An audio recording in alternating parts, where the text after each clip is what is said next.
Alright, so I've been doing this YouTube stuff for a year now, and does not feel like a year, so that's great. But anyway, I decided that since on this day when I uploaded it, well, a year ago, I started doing a Half-Life 1 playthrough because that's what my terrible computer could run, and I just thought I like old games, I'll go through that. Haven't bought anything new for it, it's the same microphone, same computer that I've been using this whole year, but new one should be on the way soon. So for next year's content, we can possibly do newer stuff. So I thought, why don't I just round out this year with actually finishing Half-Life 1, because I got bored. For some reason, my brain just decided, oh, thanks iPad, I wanted to go off and play Blood because I like Blood, so Half-Life 1, but finished in this format. Might as well start this off with a bit of background towards the game. Everyone probably knows this, and I'm mainly going off of memory, so I'm probably going to be wrong for most of this, but Gabe and a couple of other people left Microsoft around late 90s. So I might as well start this off with a bit of preamble about the backstory to Half-Life and why it was created. So before Valve was created, Gabe and a bunch of his friends and those sorts of people around Microsoft decided to... No, it's not Microsoft.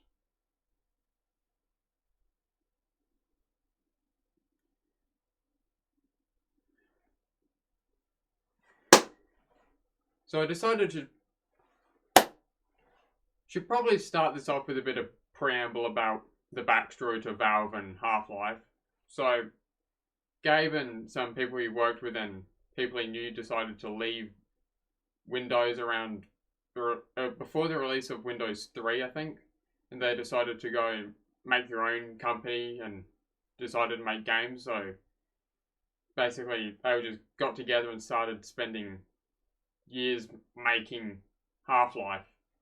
They got a version of the Quake 1 engine that they then modified to be able to put in skeletal animations and updated a bit, and then they just made Half-Life, which at the time was very impressive, which is why the train at the start is that long, because it's basically just them showing, look at what we've managed, and it's pushed games forward into a more narrative driven thing, because back then they did have a story, but it's something you could easily ignore. Like in Blood and Doom, you managed to get a short cutscene or a paragraph of information that is very basic, as demons invaded or Chernobyls killed your friends, go kick their ass, that sort of stuff. So that was the first real push towards a big narrative driven game, which it can sort of like lay the groundwork for the modern games we've got, where they try to be narrative focused and that sort of stuff. So let's start at the start of the game. Greetings. So for the original plan for this, I was going to go through Half-Life chapter by chapter, but for me they all kind of just blend together a bit, so I decided to just lump them into more thematic sections. Like, based on what's happening, we just put them all like this, because multiple chapters tend to cover the same sort of ideas, so I just lumping them this way, so it's easier for me to get my head around it. Anyway, Half-Life begins on the tram ride, which pretty much everyone knows about at this point. I played through on the 25th anniversary version of the game because it came out and I just kind of wanted to see how it played and that sort of stuff. So at least I got better grenades, but personally didn't really notice anything other than the grenades, and the tower cannon does the push you back in campaign again, so maybe the speedrunners can do the tower jumps again. I don't know. No, they've been playing on an old version. Never mind this, I'm rambling. Anyway, you make your way to Black Mesa, and it's where you can do the first sort of interactivity with the world. As you can press the alarm system on Barney's computer and he tells you to what the fuck you're doing. You can destroy some scientist's lunch in a microwave, use vending machines, all that sort of world building stuff to make it feel like a lived in location. Then you make your way down to the test chamber with scientists debriefing you about what's happening and why you're late. They were able to change some stuff for that sort of stuff, and how a resonance cascade certainly won't happen. The resonance cascade then happens, and you're basically just slowly trying to fight your way through Black Mesa again while learning like how everyone else sort of like feels about it, because you come across some scientists and some security guards where they're just like questioning why these things wearing these clothes. The scientists are going like, what the hell have we just done? So it kind of shows how the security guards and scientists have different sort of information, more world building.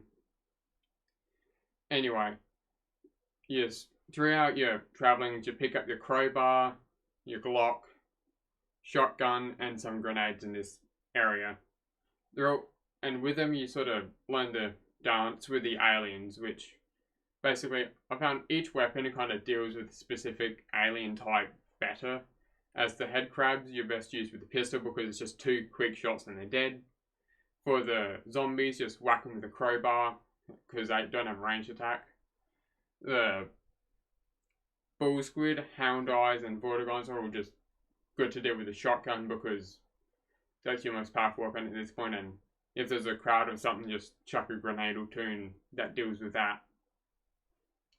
Once you learn this dance, you then make your way to this big door that you want to go through, and basically there's scientists yelling at a security guard like, hey, open the door, we want to get the hell out of here.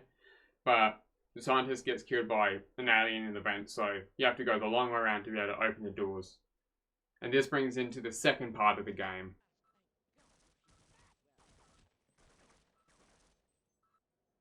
Through this side door, the main thing you experience to start with is mainly just a bunch of tripwires and turrets, which at the point on a first time playthrough you can still has a plausible deniability for the military, which is basically, you can see it as they're kind of sectioning off areas to where if they hear gunshots going off, they know the aliens are there, or it's a thing to stop the aliens from getting closer to them, that sort of stuff. But through that, you kind of just have to duck and weave or just run like hell.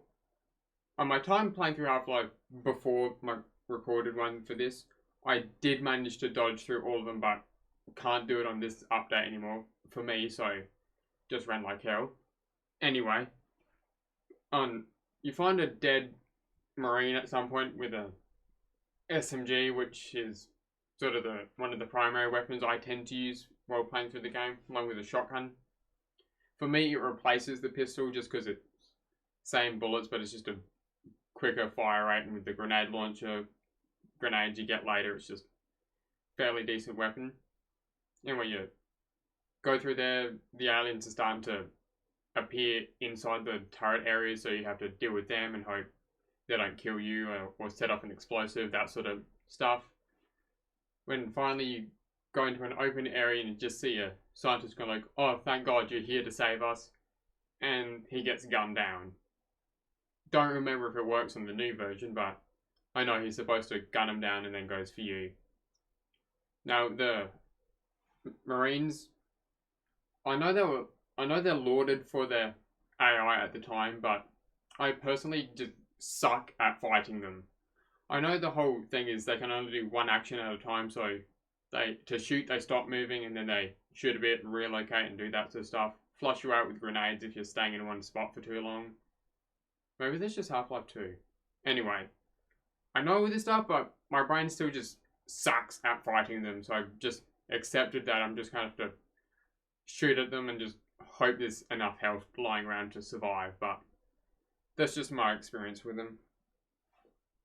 So from going around fighting the normal Marines, the shotgun Marines, that sort of stuff, going through some airstrikes, you make your way down to a newer test chamber where the Marines haven't gotten to yet, so it's back to aliens, but you face this weird tentacle alien claw thing, which is in the middle chapter-esque of the game. No! Get it off me! Get it out! Get it out! So I got Zeus here for a bit because he wanted attention. So from the alien thing, it seems that they'll finally have fixed the picking up scientist animation, which has been broken for the longest time. But anyway, the alien can't see you, I think, but it can hear you. So the way that you got to deal with it is you throw grenades to distract it, and then you can go down to the doors in the lower area. I've never been good at that, so I always get killed at least a good 20 times trying to do anything, but besides the point. For that area, what you got to do is you go down to these different things to turn on the power and the fuel and that sort of stuff. Is oxygen one of them? I don't remember. Anyway, you go down to turn them on. There's one of them's got this big fan. For some reason, you got to break your way through the roof or manage to get your way back down before the fan goes too fast. Another one's just weird, spinny thing. Things like a power generator or something. I don't know, it's a weird one. Anyway, you go back to the control area where the scientist was taken up, and you turn on the rocket that's above it, and you just incinerate the bastard.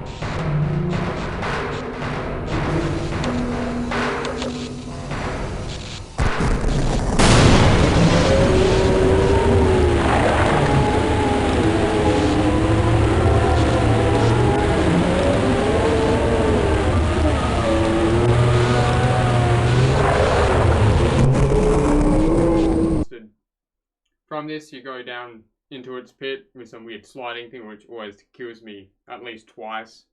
And then you pick up the final weapon in this the final weapon in the section before new ones are introduced, I think. What am I talking about? You pick up your next weapon, the Python, which is just precision revolver, which is good for headshotting Marines and that sort of stuff. From the pit, you go through this radioactive waste area, which always seems like an odd storage area for it. And from there, you go onto the tram ride on a rail. I don't know what it is, but the rails always confuse my head, as I've always felt it would just be quicker and easier to just ditch it and run along the sides, but decided to stick with the tram for this playthrough to keep it more in line with the game, so it would be a bit more faithful. From that, you slowly make your way down to a rocket test site where you have to deal with some Marines and aliens who are fighting each other, and then you just introduce with the sniper, which is a prick. I always try to deal with it with the SMG grenades, but it never seems to work. I hope you're enjoying Zeus. Anyway, you launch the rocket, which is supposed to fix the aliens. Doesn't. Go back down to the tram ride. Go to a rocket tram or something, and you fall down into a flooded area because some Marines blew up some C4 on your way. After you crash the rocket tram, you go through the flooded area of Black Mesa, which has always confused me in the first section of where you're supposed to go. I always drown a couple of times because I'm an idiot. Yeah? I am an idiot, aren't I, buddy? Yeah, so basically you go through the flooded areas and then slowly make your way... Nice. You make your way back to normal Black Mesa, where you meet the assassins, which are a rare enemy, which are just a prick to deal with. I usually use explosives to deal with them because it's just quicker. After you defeat them, you go into a room with a health kit, and you get knocked out, which then brings you on to the third quarter of the game.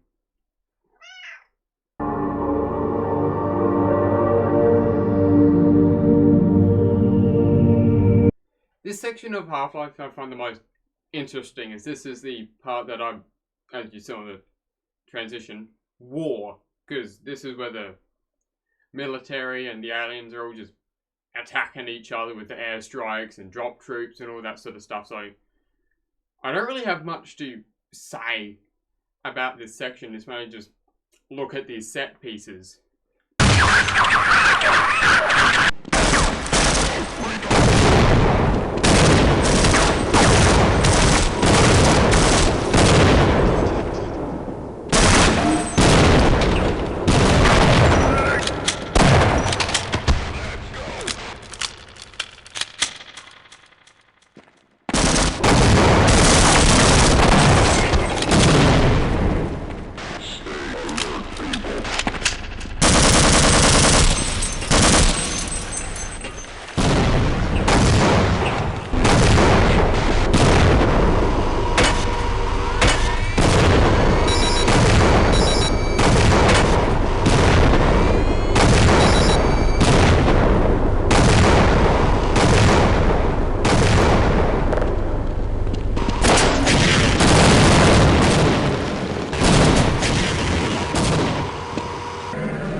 things I kind of wanted to talk about, the few things that did come to mind was the whole, you get the Gauss cannon in this part, which is pretty good weapon.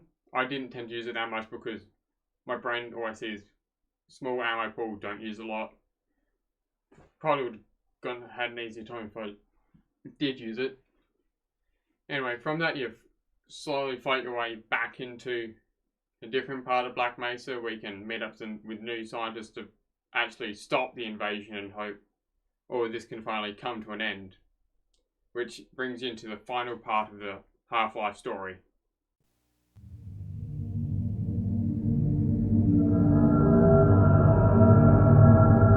So for this part of Half-Life, it's a bit weird, as it's when the teleportation human technology is sort of introduced. You power on this thing, and then you use like platforming to teleport your way up a tower where you can meet some scientists. Where you get the glue-on gun, which is the weird Ghostbusters looking gun. And from that, the scientists open a portal for you, and you go into Xen, which at this point, this is where I'd always stopped playing Half-Life, as Half-Life was, I think, the third game I got on Steam. So I've been playing it since at least 2016 or something like that. But just the whole Xen part, my brain just couldn't figure out what to do, as I think the furthest I got before was the weird head crab boss thing. But then I couldn't figure out how to proceed, so I just threw in the tower and said I'd figure it out at some point. Anyway, so for Xen, I did have to follow a guide for this part so I could figure out what to do, and I can see why people don't like Xen that much. As it's very just use what you can find on the ground to deal with the weird head crab thing, and then have it get you to the next area and do that a couple of times, and then you go up a tower, then you go to teleport to the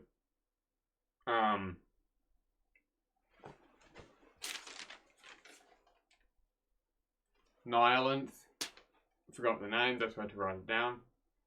And in this section is where I actually found a glitch, as for some reason the head crab boss thing, its pathing broke, so I had to brute force my way through by just finding out where it was going to break and then just turning on God mode, breaking the spot with the crowbar, turning God mode off and just jumping through. So that was an aggravating experience. Anyway, from that, dealt with the Nihilith, which needed another guide because I didn't think to shoot the crystals because I'm an idiot. Anyway, just shot the crystals, stood behind a pillar and just shot at him until the head opened up, went on the weird bouncy thing, and blew up his brain, and actually had the ending cutscene with G-Man, which is cool that I finally actually managed to finish Half-Life. Altogether, I did enjoy my time finally finishing Half-Life. I understand why people really hate Xen, because yeah, it was a pain in the ass to get through and just having to tab back and forth with a guide and just hope I'd be able to figure it out eventually. But I've sort of decided something for this channel if I do continue doing this, which I hope I will. Every December 16th, I'm going to do a Half-Life video. So next up would be Opposing Force and then Blue Shift and onwards. Because by then I might have a VR headset so I'd be able to play Alex. And who knows, in that 7 years or whatever it is, Half-Life 3 might be out. Doubt it. But we'll have to wait and see for then. Tally-o.